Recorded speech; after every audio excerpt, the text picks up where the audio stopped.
I've got to try and be happy now. Ready? Smiles.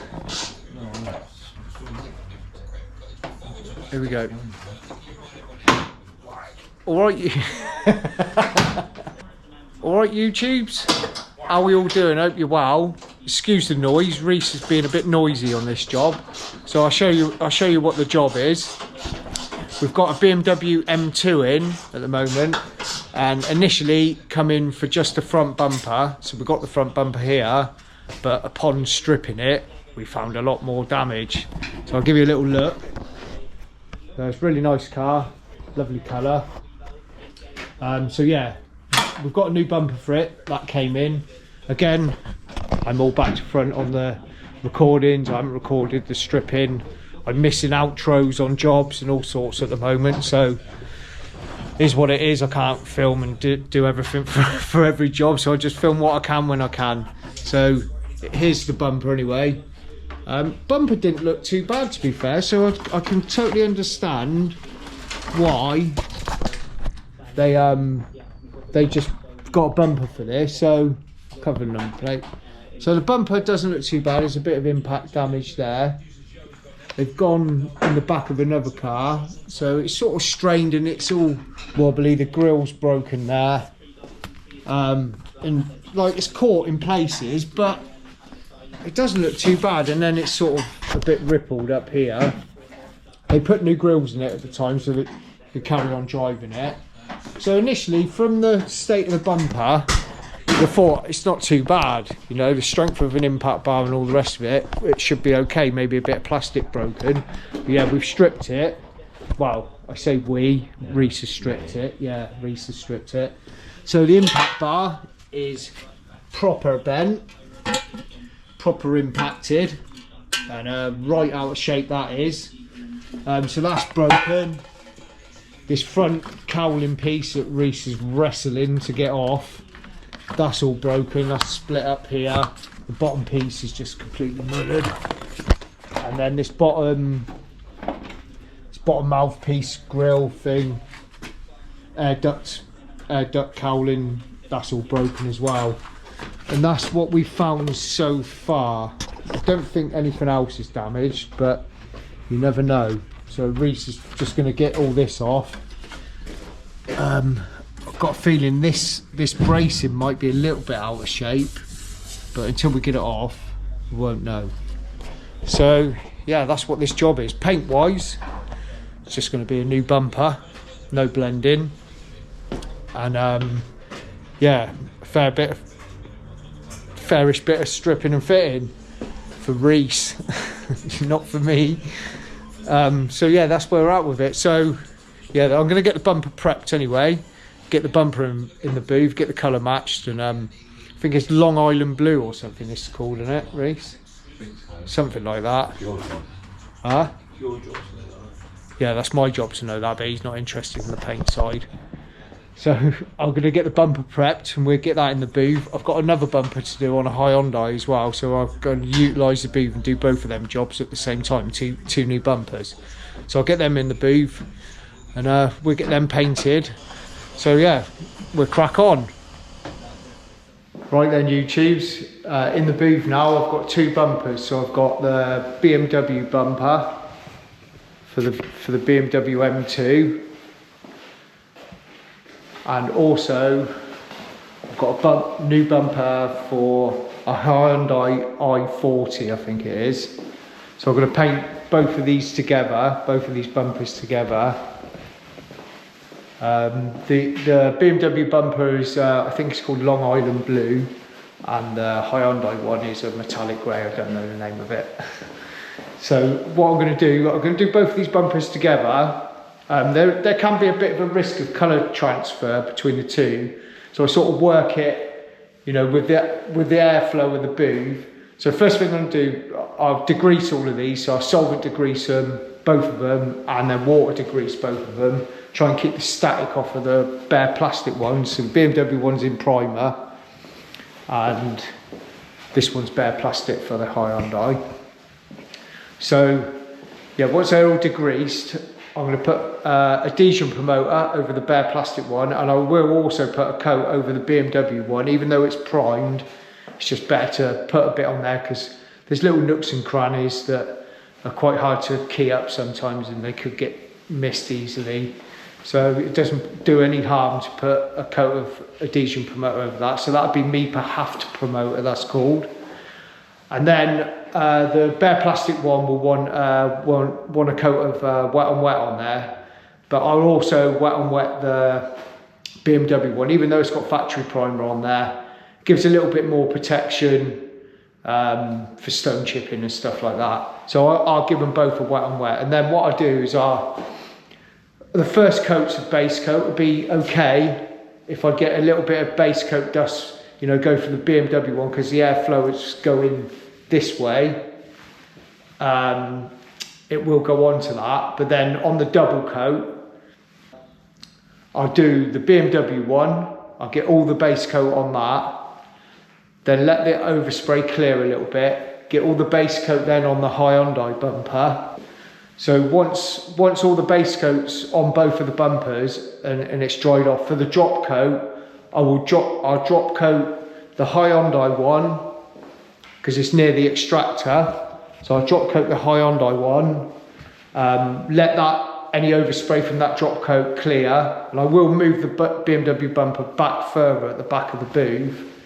And then what I do is I'll move the bumpers, swap them over, put the BMW one up by the extractor and drop coat that, and then I won't have any transfer of one of the base coats off of one of the bumpers transferring onto the other. I do two colours in here quite often. I've never had any issues, so that's what I do. Once they're base coated, I'll just swap them round for the drop coat to avoid any overspray going over one of the other ones. So yeah, I'm going to get them all degreased now, and I'll get the Wet on Wet on it first.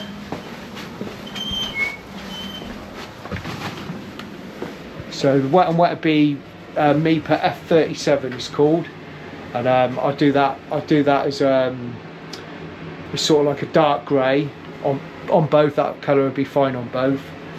So yeah, once it's the Haftpromoter, the Adhesion Promoter's on there, I'll get a coat of F37 on there. They're Wet on Wet, Mipa's Wet on Wet, and then while that's curing off, I'll mix both the colours in. That give that plenty of time to dry right out the Wet on Wet. And then for the base coat, I've obviously got two colours on the go. So on my X5500, I've got a new setup for this now. So I've got a 1.2i on this now, whereas I had a 1.3i. I've done one little job with it so far, and it's definitely improved the way the base coat goes on. It just lays a finer, smoother coat, to be honest with you. They recommend a 1.2, Mipa do, with a SATA gun. So yeah, I'm looking forward to doing that. So I'll do the BMW with the 1.2i with my new setup on this, and then also and then for the base coat on the Hyundai bumper, I've got a 5000, and that's got a 1.3. Well, it's an O setup because they didn't do O's and I's at the time, so it's classed as an O setup, traditional SATA setup. So the Hyundai bumper, I'll base coat with this.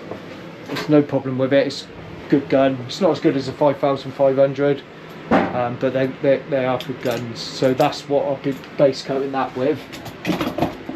So I can do them both at the same time, and then I'll be clear coating both of them with my new CC gun.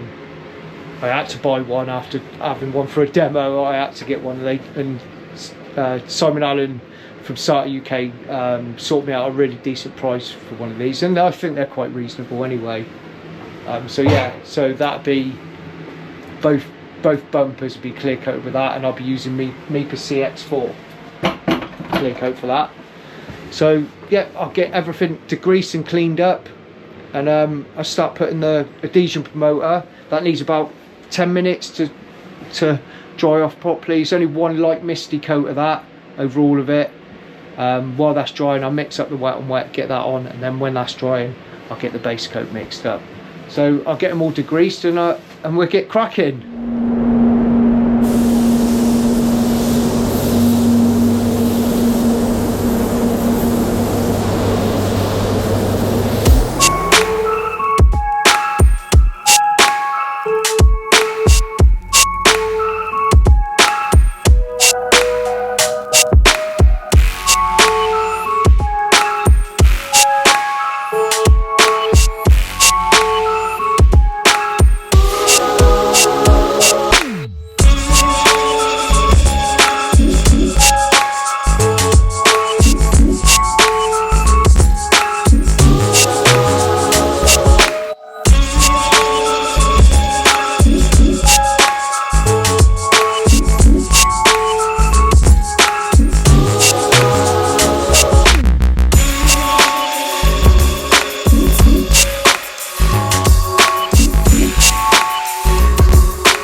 that's all the bumpers base coating now and all the drop coat done. So I'm going to get the clear coat mix up now.